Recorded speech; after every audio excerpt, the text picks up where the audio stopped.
let's say, for just as an example, say someone was married, they're a widower, and they really feel like their life is worthless now. Let's say they're that profile, right? Mm-hmm. People can fall through in many situations in general, like deep depression, heavy anxiety. But like when it's like something really heavy like that, like someone is widowed now, like what's your message to them, and how do you get them into that arena of having goals and having just a general feeling of worth living, basically, and stay on track and live their life out?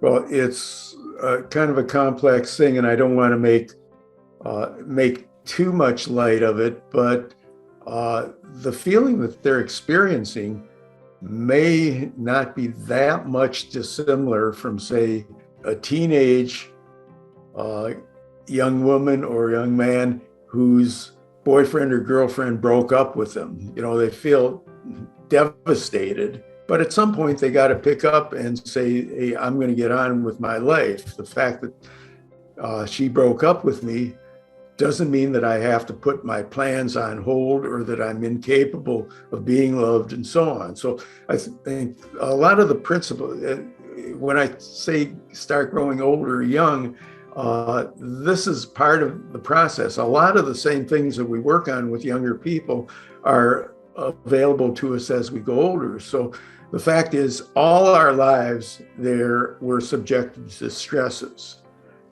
Some of them are markedly worse than others. I mean, losing a spouse or losing any family members, yet I don't want to make light of that, but the fact is that loss cannot define you. In other words, it's kind of I saw this with headache patients, that if I have a headache and I have to sometimes call out of work or disappoint people because I'm, hurting and throwing up and so on, we can't let that define you. This is something that is part of you, but it's not the total part of you. So when I'm working with somebody who is like this widower who's had, this profound loss, that's one of the first things I try to do, is to kind of make them aware of the fact, what else have they got going for them in their life? What other things define them other than the fact that they were a couple with their spouse?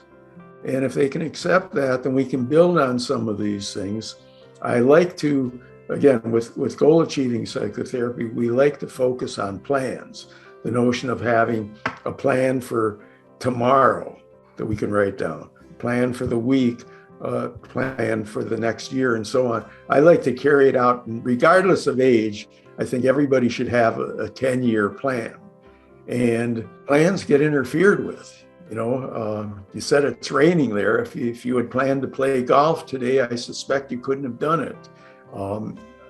Not a perfect analogy with somebody dying, I understand this, but the fact is that throughout our lives, we have to deal with things that upset our plans. And we can't at that point say, hey, this is as good as it's going to get.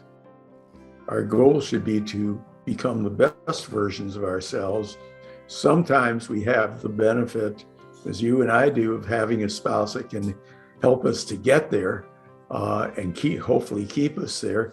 But that can't be the only way that we define ourselves.